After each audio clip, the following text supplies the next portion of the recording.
Hello everyone, welcome to today's video. I'm Dr. Surabhi Jain, and in this video I want to discuss about the concept of an end branch versus a non-end branch as pertain to PG counseling in India. So brief introduction about me. I secured an All India rank of 4 in AIMS PG July 2018 and a rank of 11 in PGI Chandigarh July 18. And post these exams, I was faced with a very difficult dilemma कि भाई life में करना क्या है. So throughout my MBBS, I had interest and inclination towards surgery.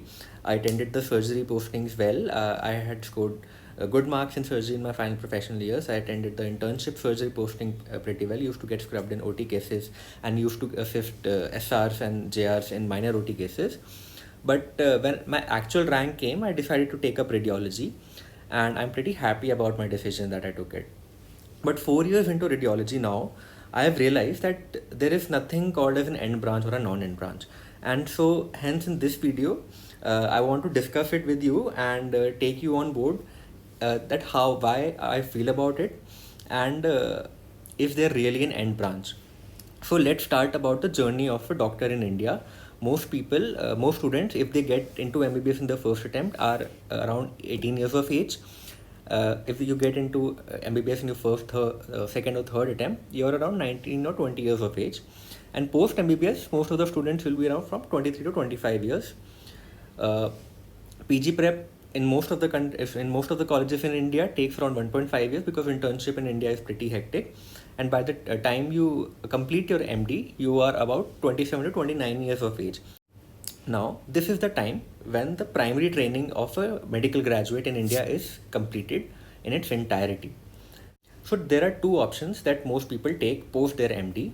Either they'll do a SRship, either they'll do a fellowship, or they'll do a DM. Now, if you are taking medicine or surgery, most of the people do opt for a DM or MCH because the job market post MD is a little limited as compared to job market post DM or MCH, because there are less number of DM and MCH in India.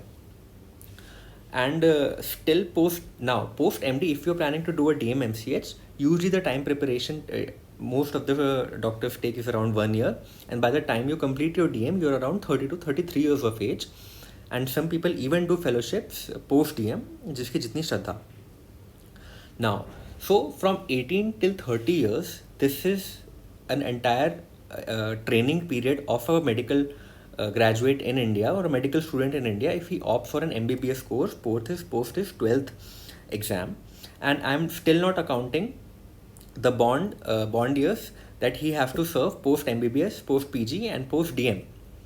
Now, even if you're taking let's say a end branch, so what are end branch and non-end branch first of all? So typically, non-end branches are considered to be medicine and surgery, जिसमें it is assumed that you will do a DM or MCH, and end branches are considered those like peds, obgyn, radio, derma, nuclear medicine, ophtha, ENT, in which usually people do not do DM or DMs are not available, ortho included as well. But I want to raise an important point that if you want to be a faculty in a central institute, 3 years of SRship is must. So even if you don't do a DM, you have to do a 3 years of SRship for a teaching experience to be eligible for a faculty position in central institutes or even in Delhi state colleges.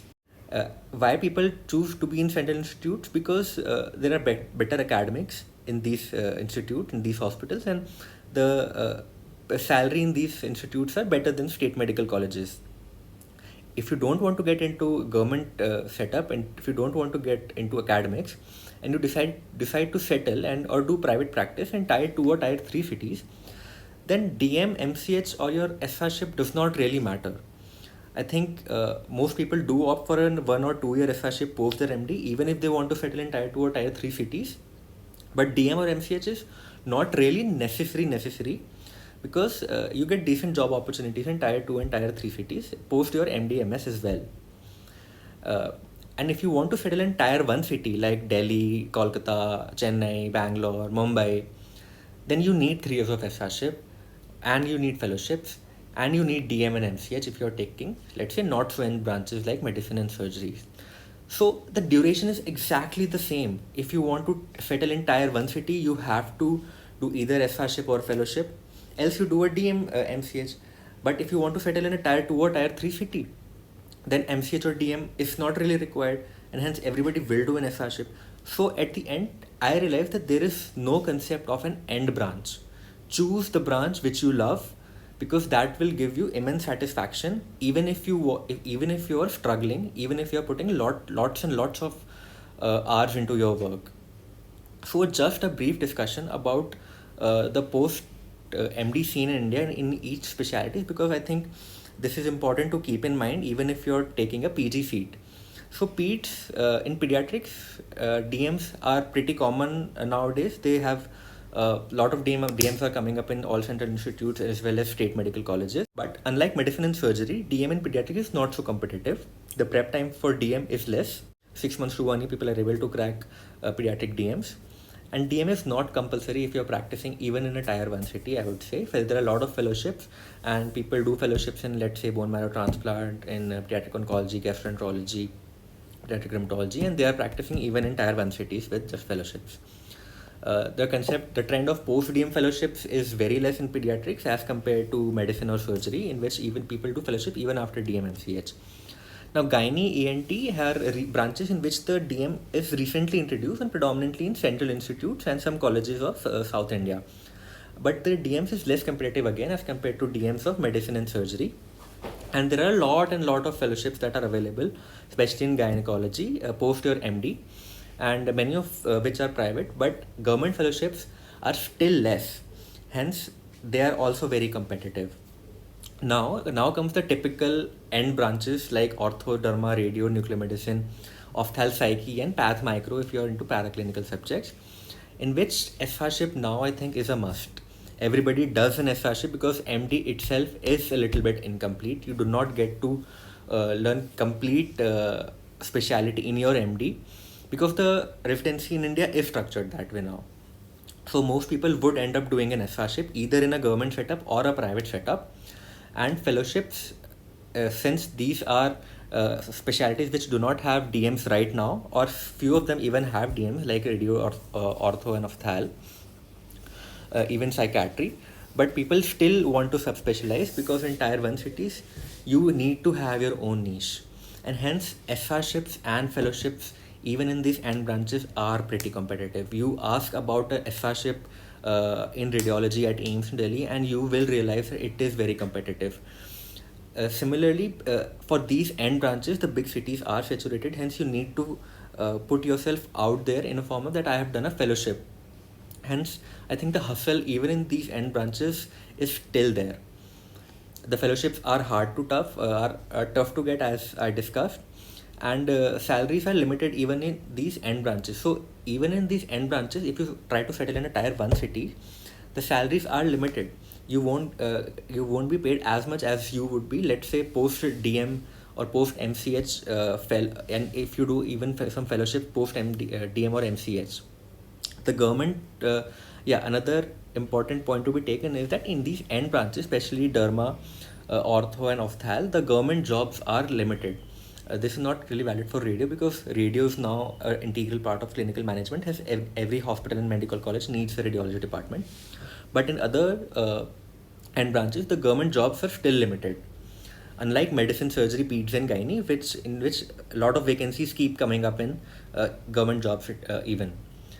Now, if the only way you earn good money in these end branches is if you own your own setup, and I would give it to these branches that opening a setup is relatively easier as compared to post DM or MCH branches, except urology and gastroenterology. I'll come to that. Now coming to surgery and medicine, the good advantage about these branches is that post DMs jobs are good even in big cities, and they pay you decently. They pay well even if you are DM or MCH. And tier 2 and tier 3 cities, if you go as a DM and MCH, then your value increases even more, because there are very few DMs in these cities. Opening your own setup post DM in surgery medicine, I think, is a pretty daunting task, because they require a multidisciplinary team and a whole associated branches like pathology, radiology, which needs to be integrated in this setup. But even in this setup like urology and gastroenterology, I've seen many post-DMMCH doctors are practicing in tier 2 and tier 3 cities with their own setup. So in the end, I would like to say that choose a branch in which you are interested in and which you really want to do, because it does not really matter which branch you choose. The hustle required in each branch is the same. The time, in my opinion, the time taken to settle in each branch is the same. Whether it all depends where do you want to settle. So I hope this video was helpful to you, and thank you.